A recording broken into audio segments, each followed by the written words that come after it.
गणित कक्षा 12वीं एनसीईआरटी की प्रश्नावली 4.5 का प्रश्न क्रमांक है 12।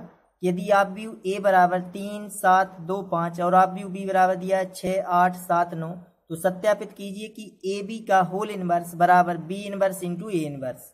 यह हमको सिद्ध करना है। तो पहले हम ए और बी का गुणा करके ए बी का गुणा करके उसका इनवर्स निकालें और फिर बी इनवर्स और ए इनवर्स निकालें। तो पहले अपन ए इनवर्स ज्ञात कर दें या बी इनवर्स ज्ञात कर लें, उसके बाद फिर ए बी ज्ञात करें, फिर इन दोनों का गुणा।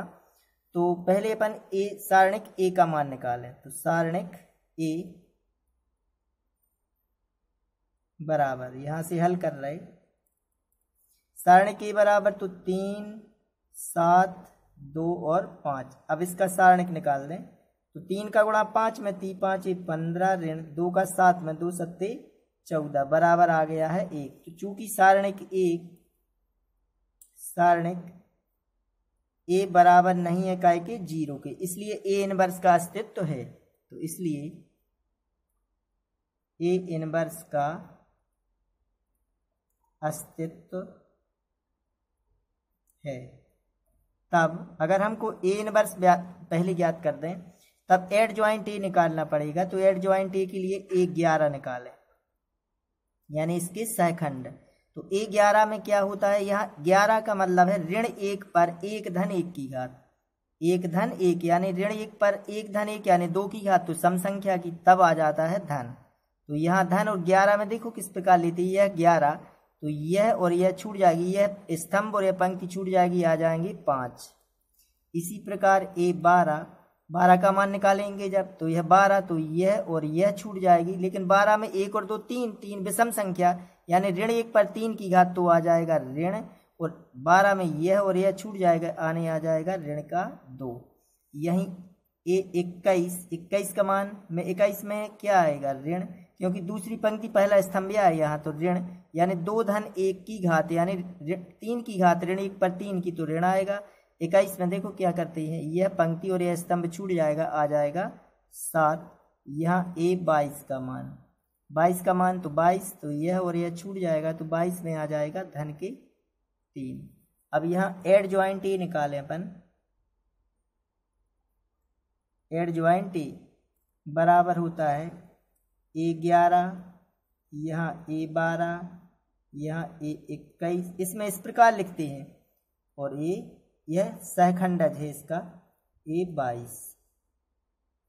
तो इसका मान हो जाएगा कितना, 11 का मान 5, 12 का मान ऋण के 2, 21 ऋण के 7 और यह 22 का मान है 3। अब ए इनवर्स का मान निकालना है। तो ए इनवर्स बराबर होता है एड ज्वाइंट ए बटे सारणिक ए। तो सारणिक ए का मान कितना है 1, तो 1 का तो यदि हम इसमें भाग देंगे तो कोई अंतर नहीं आएगा। तो इसका मतलब एड ज्वाइंट ए इनवर्स आ जाएगा 5 ऋण के 7 ऋण के 2 और 3। इसके बटे में यदि हम यहाँ 1/1 लिखें, 1/1 का कोई मतलब ही नहीं है, तो यह ए इनवर्स ज्ञात हो गया। अब हम बी इनवर्स ज्ञात करें। बी इनवर्स के लिए हमको ज्ञात करना पड़ेगा सारणिक बी। तो यहाँ भी सारणिक लगा दें, 6, 8, 7 और 9। इसे हल करें तो 9 और 6 का गुणा, तो 9 × 6 = 54, 7 × 8 = 56। यहाँ आ जाएगा ऋण का 2। इसका मान भी 0 नहीं बन रहा है, चूंकि सारणिक बी बराबर नहीं है 0 के।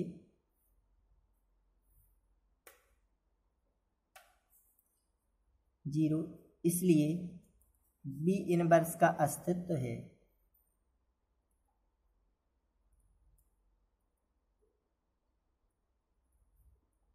अब अपन ज्ञात कर दें एड ज्वाइंट बी। तो एड ज्वाइंट बी की गणना करें।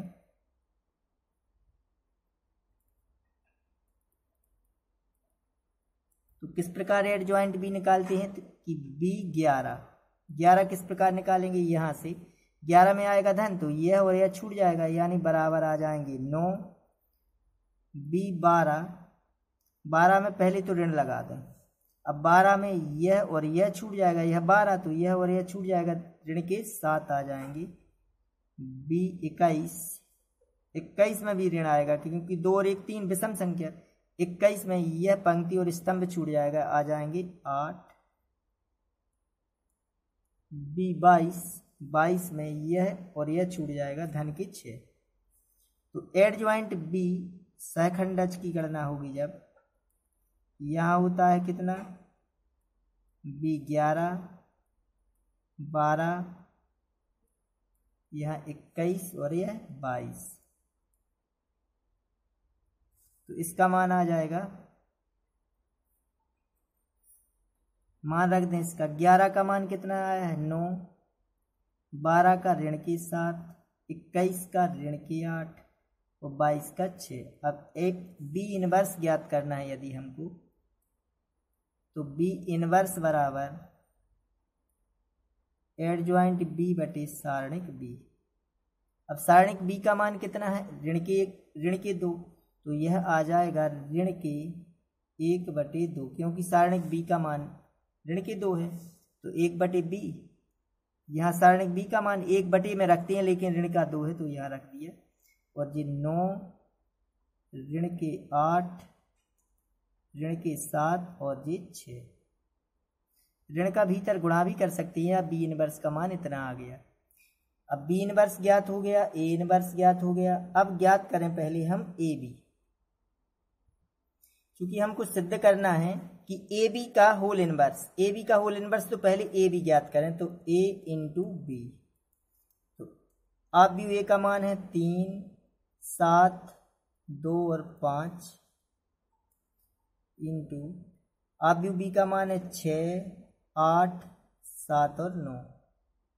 इन दोनों का गुणा करें तो इस पंक्ति का पहले स्तंभ 3 का 6 में 3 6 18, धन 7 का 7 में 7 7 49। इस पंक्ति का पहले स्तंभ में अब दूसरे में करें 3 8 24, धन 7 का 9 में 9 7 63।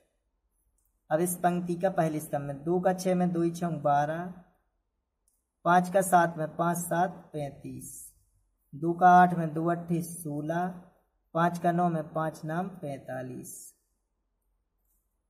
तो यह आ जाएगा कितना, 49 और 18 जोड़ें तो 8 9 17 की 7, यहाँ हो जाएंगी 67, 3 4 7, यहाँ हो जाएंगे 87, 35 और 12 जोड़ दें तो हो जाएंगे 47, 16 और 45 61।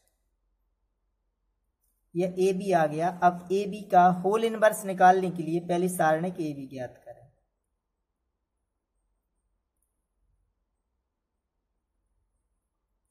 67 47 87 और 61। तो इसका होगा इसमें गुणा, तो 67 का गुणा होगा जब 67 का गुणा काय में करेंगे अपन,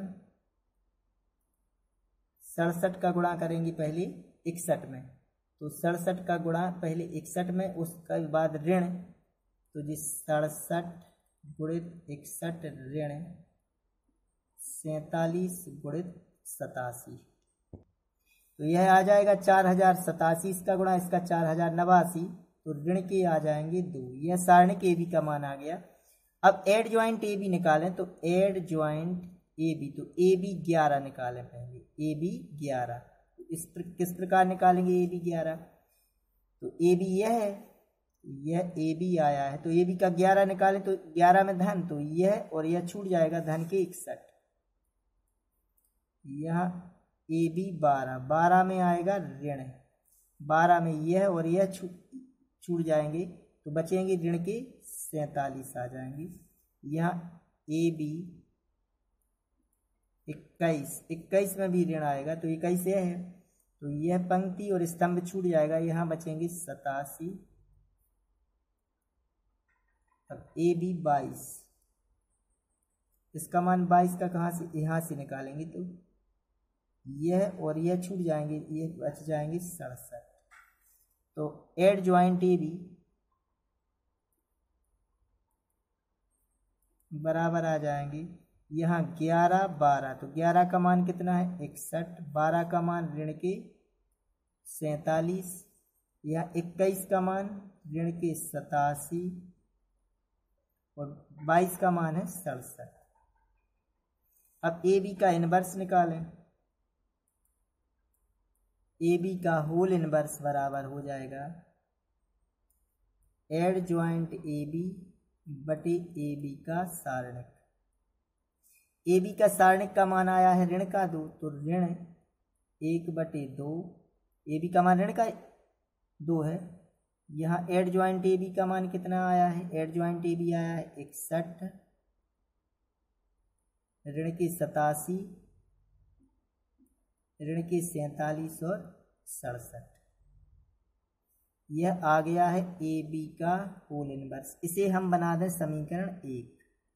अब निकालना ए बी का होल इनवर्स जो आया है, ए बी का होल इनवर्स ऋण 1/2, 61, ऋण 87, ऋण 47 और 67। अब इसके बराबर हमको सिद्ध करना है कि B inverse into A inverse, तो यहाँ गुणा कर दें। अब B inverse into A inverse बराबर, तो पहले बी इनवर्स का मान देखें। बी इनवर्स का मान है ऋण के 1/2, आप बी में है 9, ऋण के 8, ऋण के 7 और ये 6 इंटू ए इनवर्स का मान। ए इनवर्स का मान आया था 5, ऋण के 7, ऋण के 2 और 3। तो ऋण के 1/2, ऋण के 1/2 तो मिल रहे हैं, तो यहाँ ऋण के 1/2 इन दोनों को भर हल कर लें। 9 का 5 में गुणा, 9 पंचे 45, इसका इसमें ऋण 8 का ऋण के 2 में, तो ऋण ऋण का धन 8 दूनी 16। इस पंक्ति का पहले स्तंभ में अब दूसरे में 9 7 63, ऋण के 63, ऋण 8 का 3 में, 3 8 24।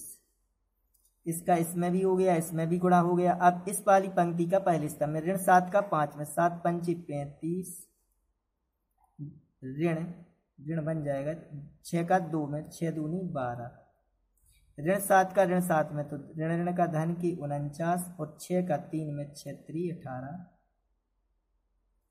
तो यहाँ आ जाएगा ऋण के 1/2, 45 और 61, 45 और 16 हो जाएंगे 61, ऋण के 63 और ऋण के 24 हो जाएंगे ऋण के 87, ऋण के 32, 35, ऋण के 12, ऋण के हो जाएंगे 47, और 49 और 18 हो जाएंगे 67। यह आ गया है B inverse into A inverse. यह समीकरण 2 बन गया। तो 1 व 2 से, 1 व 2 से दोनों के मान बराबर आ रहे हैं।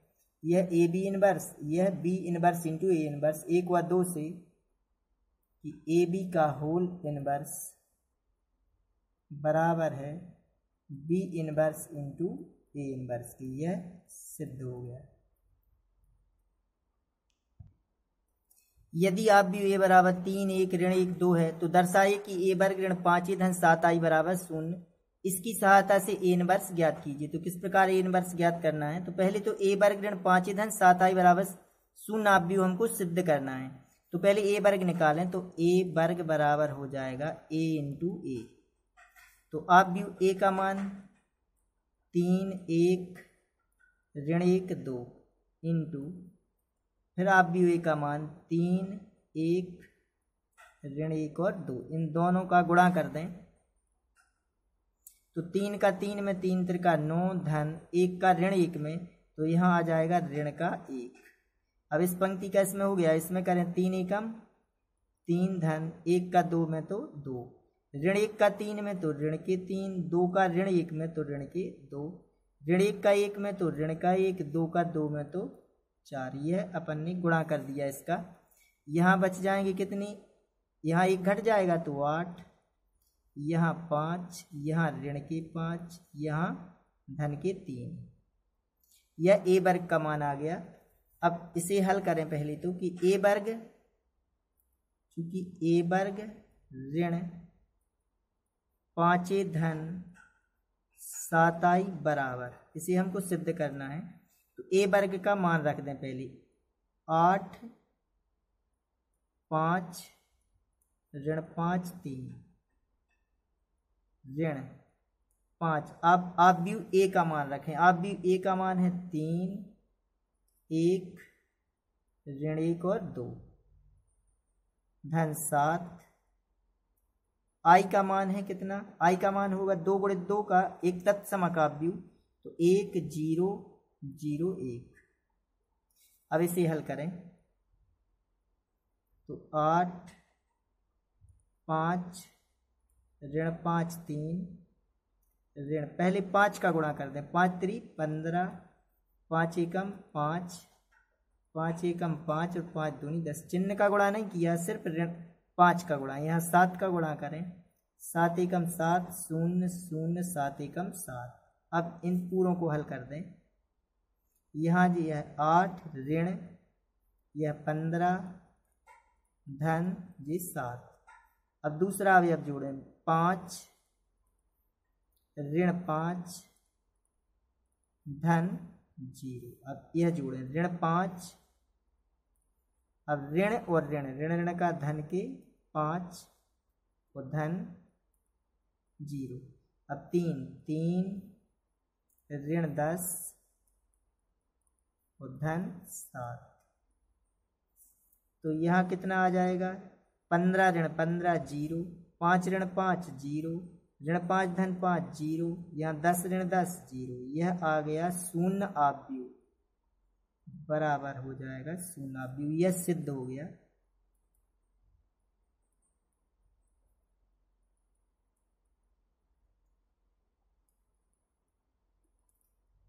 इसके बाद पूछा है कि इसकी सहायता से ए इनवर्स भी ज्ञात कीजिए। इसकी सहायता से ए इनवर्स किस प्रकार ज्ञात करेंगे, तो यहां लिखेंगे ए इनवर्स की गणना। तो किस प्रकार करना है कि चूंकि अपन को दिया है कि ए वर्ग ऋण 5 धन 7 बराबर शून्य आव्यूह, इसका कर दें हम पक्षांतर। तो ए वर्ग ऋण 5 बराबर ऋण के 7i। इसे हम इस प्रकार लिख सकते हैं, ए वर्ग यानी ए इंटू ए ऋण 5 ए इंटू आई, क्योंकि किसी भी आव्यूह का अगर हम तत्समक आव्यूह में गुणा करें तो वही आव्यूह प्राप्त होगा, यानी आव्यूह ए ही प्राप्त होगा। ऋण 7 आई की जगह पर लिख दें हम ए इंटू ए इनवर्स, क्योंकि किसी भी आव्यूह के व्युत्क्रम से उससे गुणा करें तो वह बन जाता है आई, यानी तत्समक आव्यूह प्राप्त होगा। यानी आव्यूह ए का यदि उसके इनवर्स से गुणा किया जाए तब हमको प्राप्त होता है आई, यानी तत्समक आव्यूह प्राप्त हो जाएगा। तो यहाँ यदि हम ए से पूरे समीकरण में भाग दे दें, पूरे समीकरण में ए से भाग देने पर तो यहाँ बच जाएगा ए, यहाँ बच जाएंगे ऋण के 5i, यहाँ ऋण के 7a इनवर्स। अब यहाँ मान रख दें, आव्यूह ए का मान रख दें पहले। तो आव्यूह ए का मान है 3 3 1 ऋण 1 और 2। यह आव्यूह ए का मान ऋण के 5, तत्समक आव्यूह का मान 1 0 0 1 बराबर ऋण के 7 ए इनवर्स। अब या अपन इसको इस साइड लिख दें कि ऋण के 7 ए इनवर्स बराबर यहाँ कितना आ जाएगा, 3 1 ऋण 1 2, यहाँ ऋण 5 का भर गुणा कर दें, 5 एकम 5 0 0 5। अब इसे हल कर लें, 3 ऋण 5 यानी आ जाएंगे ऋण के 2, 1 ऋण 0 यानी 1, ऋण 1 ऋण 0 यानी ऋण का 1, 2 ऋण 5 यानी ऋण के 3। यहाँ है ऋण 7 ए इनवर्स। तो ए इनवर्स बराबर क्या आ जाएगा, ऋण 1/7 ऋण के 2 1 ऋण 1 ऋण 3। अब ऋण का भर गुणा कर दें, यानी 1/7, यह आ जाएगा धन का, यह ऋण, यह भी धन, यह भी धन और यह भी धन की। यह आ जाएगा ए इनवर्स का आंसर। तो सिद्ध भी कर लिया और ए इनवर्स का इससे मान भी निकाल दिया। 14वां क्वेश्चन दिया कि आप भी ए बराबर 3 2 1 1 के लिए ए और बी ऐसी संख्या ज्ञात कीजिए ताकि ए वर्ग धन ए ए इंटू ए धन बी आई बराबर 0, यानी शून्य नाभ्य हो, तब ए और बी के अपन को मान ज्ञात करने हैं। तो पहले ए वर्ग दिया है तो पहले ए वर्ग निकाल दें। तो ए वर्ग बराबर ए इंटू ए, तो आप भी ए का मान रख दें 3 2 1 1 इंटू 3 2 1 1। अब इसमें गुणा करेंगे तो इस पंक्ति का स्तंभ में 3 त्रिका 9 धन 2 का 1 में 2 एकम 2। अब इस पंक्ति का स्तंभ में तो 3 दूनी 6 धन 2 एकम 2, इसका इसमें भी हो गया, इसमें गुणा हो गया। अब इस पंक्ति का इस स्तंभ में 1 का 3 में तो 3 धन 1 का 1 में 1, 1 का 2 में तो 2 धन 1 का 1 में तो 1। तो यहाँ हो जाएंगी 9 2 11, 6 2 8, यहाँ 4, यहाँ 3। तो यहाँ तो ए वर्ग आ गया। अब अपन को ज्ञात करना, तो चूंकि ए वर्ग धन ए इंटू ए धन बी आई बराबर शून्य, तो इसका मान रखें कि ए वर्ग का मान कितना है 11 8 4 3 धन ए, आप भी ए का मान है 3 2 1 और 1 धन बी आई का मान है 1 0 0 1 बराबर दिया है शून्य।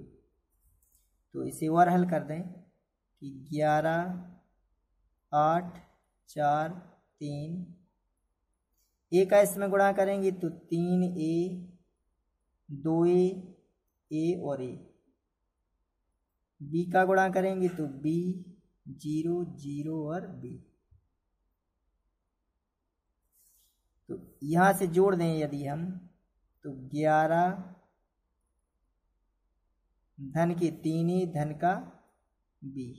अब यहाँ जोड़े 8 धन 2 ए, 8 धन 2 ए धन 0, यहाँ 4 धन ए धन 0, यहाँ आ जाएगा 3 धन ए धन बी। 0 की जगह यह शून्य भी हो तो 0 0 0 0। आप भी समानता की परिभाषा से आप भी समानता की परिभाषा से यहाँ हो जाएगा 11 धन 3 ए धन बी बराबर 0, यह समीकरण 1। दूसरा बन जाएगा 8 धन 2 ए, 0 का तो कोई मतलब नहीं है, बराबर 0, यह बन जाएगा दूसरा। यहाँ 4 धन ए बराबर 0, यह तीसरा। यहाँ 3 धन ए धन बी बराबर 0, यह चौथा। तो पहले ए और बी के मान निकालना है, तो समीकरण 3 से 4 धन ए बराबर 0, तो ए बराबर आ जाएगा ऋण का 4। अब बी का मान निकालना है तो इस समीकरण में रख दें, समीकरण 4 में ए का मान रखने पर, तो यह 3 ए की जगह पर रख दें हम ऋण के 4 धन बी बराबर 0, तो यहाँ बचेगा ऋण 1 धन बी बराबर 0, तो बी बराबर आ जाएगा 1। पक्षांतर कर दें तो यहाँ बी का मान 1 है और ए बराबर आता है ए बराबर ऋण 4 और बी बराबर 1, यह इसके आंसर हो जाएंगे।